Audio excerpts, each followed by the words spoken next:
A Step into the Past Volume 13 Chapter 12. Book 13 Chapter 12 Flying Dragon Spear. At the appointed hut, Tu Xian is already waiting for him. When they saw each other, both men are equally delighted. Through these difficult times, they have built a trusting relationship and a strong friendship. If not for Tu Xian's intervention, he would have been killed a long time ago. Tu Xian smiled. You did a great job with Liu Xiang, catching Liu Bue unaware and losing face in front of everyone. Back at the residence, this traitor threw a mad tantrum and summoned Moao for a 2-hour meeting. Needless to say, they are plotting on killing you. Xiang Xiaolong inquired, what happened to Liu Xiang and his son? Tu Xian revealed, Liu Xiang may not be badly beaten like his son but was publicly slapped and scolded by Liu Bue in front of everyone. Liu Bue has sent him to help out with the canal and harass the villagers opposing it. No one is happier than Guan Zongzi. Liu Xiang has been on loggerheads with him, and with his exit, Guan Zongzi's importance is elevated within the premier residence. With a few more accomplishments, Liu Niangrong will also be his. Xiang Xiaolong had a brainwave. Guan Zongzi is someone greedy for fame and power. Does Brother Tu think we can win him to our side? Tu Xian seriously state, you must never do that. This man's shrewdness and ambitions are not inferior compared to Liu Bue. Moreover, he is clear that he is an outsider and is only using Liu Bue to pursue his own goals. In addition, he bore deep grudges against you over Lian Jin's death. You must not waste any effort in this area. Xiang Xiaolong nodded in agreement. Tu Xian is an experienced man and his judgment will not be wrong. Tu Xian divulged, recently, I have been secretly monitoring Moao's activities. I discovered that he had got somebody to produce some floats as well as some snorkeling masks. I am positive that these will be used against you. Xiang Xiaolong was alarmed as this is something he did not consider at all. Rivers and lakes are part of the hunting grounds. Except for the 2 bridges across the Jing River, they will require rafts or even wade through the water. If someone attacks them underwater, such as shooting a poisonous needle, the victim will be caught with his pants down. He took a deep breath and sighed, I am lucky that my leg is injured and I cannot go anywhere. Tu Xian smiled weakly, that's the best plan so far. But you must still be careful. He will try to kill Brother Teng and Little Jun too. If they are killed, your strength will be drastically affected. Pausing, he added, I may not know what they are doing exactly, but based on Moao's intelligence, he will create a situation where they can attack you when you least expect it. Xiang Xiaolong is perspiring with cold sweat. He did not anticipate Liu Bue to target Teng Yi and Jing Jun too. With Tu Xian's reminder, he realized how careless he is. Tu Xian described in a deep voice, the most frightening thing about Moao is that he is the silent killer in the background. He knows how to protect himself and cannot be bothered with fame and official posts. He is a man who goes for the big kill. Xiang Xiaolong questioned, doesn't he have any flaws? Tu Xian answered, his only flaw is that he lusts after women. When he first saw widow Qin Qing, he lost his bearings. Liu Bue cannot do anything about her, or she would have long entered his bedroom. I forgot to tell you. Liu Bue is very jealous about talented Lady Ji marrying you. On more than one occasion, he had mentioned that she is too good for you. He added, comparing both of them, Guan Zongzi has better self-control. He has never touched any of Liu Bue's courtesans or maids. He spends most of his time practicing his horse riding, archery, swordplay, and even reads military classics. He repeats this schedule every day and his willpower is amazing. Moreover, no one knows what he wants or what he is thinking about. He will be a more difficult opponent to kill compared to Moao. If an opportunity presents itself, you must kill him too so that we can all sleep better at night. Xiang Xiaolong was totally frightened by these words. Compared to himself, he is much more lecherous and lazy. Emotionless people like Guan Zongzi are the most frightening opponents. Moao has a weakness, which is Qin Qing. This weakness will cost him his life. Tu Xian sighed again. Liu Bue's influence is growing drastically. Every day, there are countless officials coming to flatter him or present gifts. Additionally, he controlled Empress through Lao Ai. If this continues, Qin will soon belong to him. If not for his strict security, I will present him with a cup of poison wine just like how he poisoned others. Xiang Xiaolong laughed. Lao Ai may not be as beneficial to him as it looks. He told Tu Xian about supporting Lao Ai to oppose Liu Bue. Tu Xian was stunned and sighed after some time. Xiaolong may be better than Moao in terms of scheming. Lao Ai is indeed a selfish and ungrateful man. Xiang Xiaolong was feeling guilty about this praise and asked about Liu Niangrong. Tu Xian responded, she is the only person I do not detest within the premier residence. Liu Bue's 3 sons are useless bums who indulges in wine and women. The other 2 daughters are ugly, incompetent, and not worth his attention. Only Liu Niangrong manages to win his affection. Whoever marries her will be considered to be Liu Bue's successor. If you can make her fall in love with you, Liu Bue will be in trouble. Xiang Xiaolong bitterly smiled, even if she is my archenemy's daughter, I should not toy with her feelings. Moreover, I am not as capable as Guanzongzi. Even I can feel that he is a very charming man. Tu Xian disclosed, Guanzongzi has his own way of getting anything or anyone he desires. Additionally, he is humble, polite, and never put on any airs and is not as inaccessible as Moao. He knows how to win your respect and he has bribed everyone around Liu Niangrong.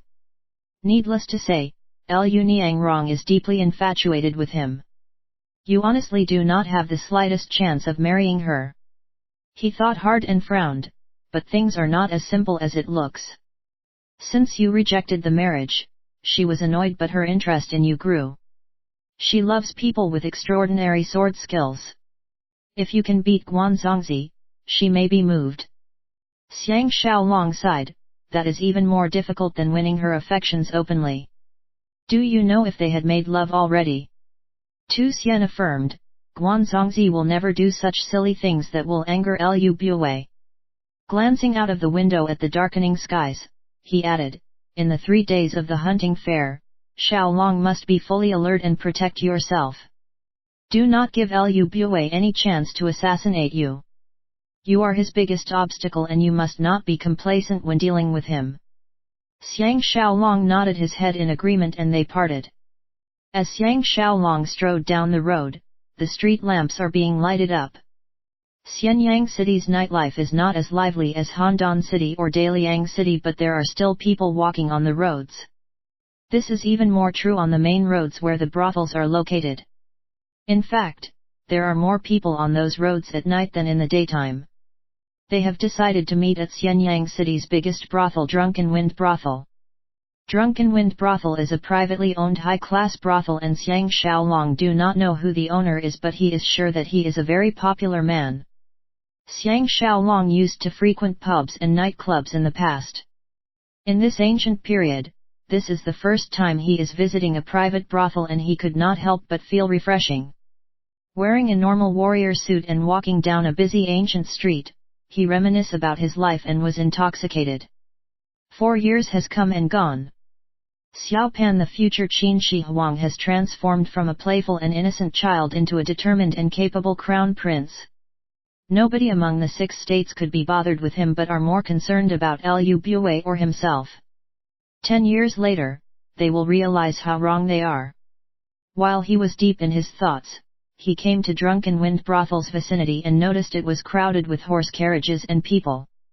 The bouncer recognized him immediately and bowed deeply, welcoming him. Before he could move another step, a familiar voice called him from behind, "Official Xiang, please hold your step." Xiang Xiaolong recognized that it was Han Chuang's voice and turned around with astonishment. He saw Han Chuang dismounting from his carriage and striding towards him in large steps. When he reached him, he held his sleeve and pulled him towards the entrance, whispering, "Dong horse fanatic, you have deceived me thoroughly." Xiang Xiaolong could not be bothered to deny, thinking that the whole world should know about his impersonation by now. He bitterly laughed. Who told you? Han Chuang was about to say something when a well-dressed middle-aged man accompanied by two attractive ladies with thick makeup welcomed, "Welcome to your first visit, official Xiang, and welcome back, Marquis Han. I, Wu Fu, am deeply honored by your presence." On his right, the beauty giggled, "I am Gian. When our girls heard that official Xiang is coming, everyone is putting on their best makeup, hoping to be chosen by you." Han Chuang chided, "So no one is bothered about me." The other beauty seemed to be familiar with Han Chuang. Batting her long eyelashes at him, she smiled, "Marquis Han is so jealous, shall I accompany you myself?" She then faced Xiang Xiaolong and informed, "I am Bailey. Please make yourself at home." Han Chuang is an experienced brothel man and will not take it easy on them. He clapped Xiang Xiaolong's shoulder and exclaimed, "Bailey actually wants you to make yourself easy in her home." The two girls incidentally burst out in giggles. Wu Fu was still laughing as he led them through the main hall and into an inner chamber. A pretty maid served tea and the two girls sat beside both of them. Xiang Xiaolong was feeling puzzled over why they are seated there when Wu Fu clapped once and smiled, "This is official Xiang's first visit and we have prepared a little surprise for you. It is a just little gift and we hope you do not take it to heart." Xiang Xiaolong was highly amused. Corruption and bribery is the same in these ancient times. As the imperial cavalry commander, he is as good as Xianyang City's chief protector. These brothel owners must naturally treat him well so as to enjoy certain benefits in the future. Han Chuang smiled, "Boss Wu is knowledgeable man. Official Xiang will surely appreciate your friendship." Half of Bailey Ai's body is already leaning on Han Chuang's back and she teased, "Marquis Han is the knowledgeable man. Our boss pale in comparison." On the other side, Gian leaned into Xiang Xiaolong's bosom and cooed, "Official Xiang must come here more often or the girls and myself will not let you off." Xiang Xiaolong finally realized the meaning of a brothel as a hero's home. For the past 2 years, he has been avoiding all females except his own wives and maids. On one hand, he is satisfied with them already. The real reason is he wants to avoid the responsibility linked to relationships. The plus point of these women is the way 5EX is conducted. Everybody can fulfill their fantasies and simply leave without any repercussions. This is also a way to balance the human needs as long as it is not done excessively. When Xiang Xiaolong first arrived in Handan City, someone brought him to the official brothel and he was faced with Su Nu's tragic ending. This tragedy has left a scar in his mind, making him fearful of brothels and even more fearful of the tragic stories of the brothel girls. But he can tell that private brothels and official brothels was very different. Private brothels girls are women who are willing to enter flesh trade and are very open about their occupations. Remembering the days when he was down and out, he was lucky to be retained by Tao Feng. Otherwise, he may have to be a paid assassin or a GIGO10. Gian intimately whispered into his ear, "Why is official Xiang so listless? Let me get Mimi to accompany you. Every guy who sees her will be mesmerized." Xiang Xiaolong thought that this name sounded familiar. His mind raced furiously and he recalled that it is Lao Ai's old flame Dan Mimi who bewitched Wu Tinggui into betraying his family and eventually dying a tragic death. He was annoyed and barked, "This beautiful Gian accompanying me is good enough, who cares about the ugly Mimi?" Bailey I sniggered, "Official Xiang is a lecherous man too. You are even better than Marquis Han is making girls happy." Han Chuang laughed, "Official Xiang's real abilities will scare both of you to death if you ever come to know about it. He is not only good at humoring girls." His remarks were followed by a flurry of laughing and teasing. Wu Fu was curious, so Marquis Han and official Xiang know each other very well. Xiang Xiaolong and Han Chuang smiled knowingly at each other. At this moment, 4 pretty maids entered the room in 2 groups. The first 2 were holding a spear that was 3 meters long and the other 2 were holding onto a triangular shield that was 1.5 meters tall. Xiang Xiaolong was blown away. He anticipated a gift of some precious jewels or gems, but he was presented with weapons instead. Wu Fu stood up and held the spear in his right hand and the shield in his left hand. He grunted and pretended to attack an invisible enemy and was incredibly entertaining and imposing. Gian intimately whispered into Xiang Xiaolong's ear, "This is our drunken wind brothel sacred treasure that we use to ward off evil spirits. 3 years ago, a guest presented this gift to us. When Boss Wu heard that official Xiang is coming, he thought for a long time before he decided to give this to you." Xiang Xiaolong believed that this guest must have run out of money, so he had to leave his weapons behind. In these times, top-grade weapons can be used as currency, but they are not easily available. Han Chuang received the spear and shield from Wu Fu and tested its weight. He was agitated. "These 2 weapons can fetch at least 100 taels of gold. I cannot believe that Boss Wu have such a precious pair of weapons." Xiang Xiaolong secretly praised Wu Fu. With his gift of weapons, it is hard for him to reject, and it is also hard to trace as a bribe. He stood up joyfully and received the spear. The body of the spear was straight, shimmering and engraved with motifs. The spearhead is extremely sharp and made of top-quality steel. This is the first time he has seen such a well-made spear. Wu Fu leaned over and pointed to the spear. "Official Xiang, please look here.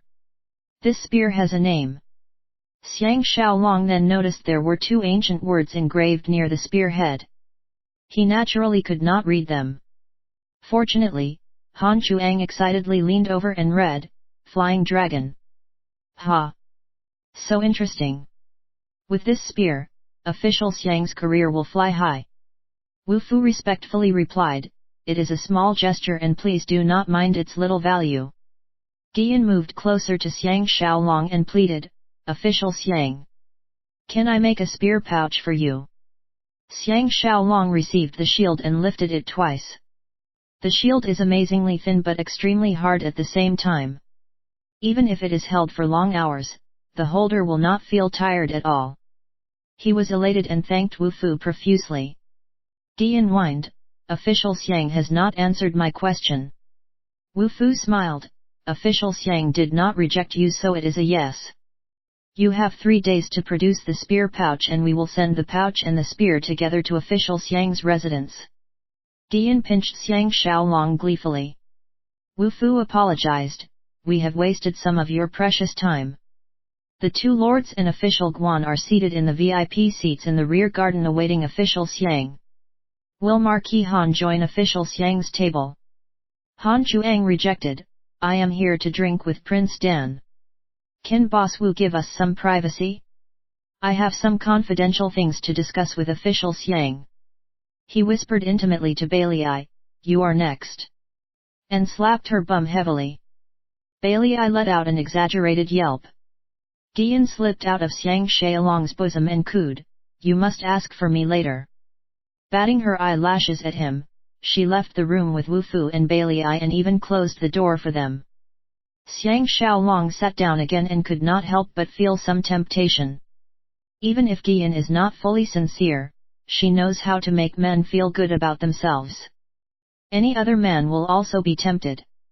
Han Chuang softly smiled, "Wu Fu is really good and even brought his 2 best girls to accompany us. Even when we know that he is out to please you, we still fall into his trap willingly." Xiang Xiaolong felt the same and believed that with such men around, it is hard to be an uncorrupted official. He nodded, "Brother Han still did not tell me how you found out that I am Dong Horse fanatic." Han Chuang revealed, "Someone saw you going to see Tian Dan and my suspicions are raised. I heard that you came out with an ugly expression on your face and Tian Dan rushed to see Lu Bue immediately. Did something happen?" Xiang Xiaolong do not trust Han Chuang as much as he trusts Lord Long Yang. He plainly state, "We have some slight disagreements. It is nothing serious."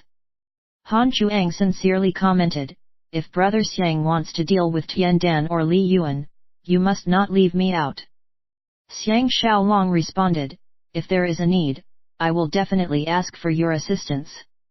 Han Chuang's expression suddenly turned vicious and asked, "Has Brother Xiang heard of this man named Lao Ai?" Xiang Xiaolong recalled that Lao Ai seduced his concubine and was forced to escape to Xianyang city. He nodded to show that he has heard of him. Han Chuang gritted his teeth, "This is an ungrateful man who is worse than a beast. I treated him well and yet he eloped with my concubine. He even strangled her to death when she became a burden to him. Such a heartless fellow, I cannot wait to tear him to pieces. Unfortunately, he is hiding in the premier residence and I cannot do anything about it." Xiang Xiaolong guessed that he does not know that Lao Ai is now Zhu Ji's beloved. His constant patronage to this drunken wind brothel must be due to Lao Ai and not because he likes to drink or womanize. He sighed, Marquis must give up all hope. Lao Ai has entered the palace and is adored by Empress Ji. If you try to kill him, you will not return to Han alive. Han Chuang trembled strongly and his eyes reddened, glowing with pain and agony. After some time, he dejectedly sighed, I understand. In this case, I will return to Han tomorrow. If Brother Xiang needs my assistance in any way, I will do my best as long as it is within my power. He softly added, I still remembered and am grateful for your assistance in Handan City. Xiang Xiaolong can never imagine that Han Chuang can be such a thankful person. He could not hold back and promised, Brother Han can rest easy. I guarantee with my head that Lao Ai will die a horrible death within 7 years. I will avenge Brother Han's injustice. Han Chuang stared at him with disbelief for a while and finally nodded, if these words come from anyone else, I will take it as a bad joke. But if they came from the mouth of Dong Horse fanatic, I have absolutely no doubts about it. Both men stood up and Han Chuang finished. Sister Jing may be with Pang Nuan now but the man she truly loves is the dead Dong Horse fanatic. I have decided not to tell her the truth. Xiang Xiaolong was stunned and an image of the pretty Zhao Empress appeared in his mind.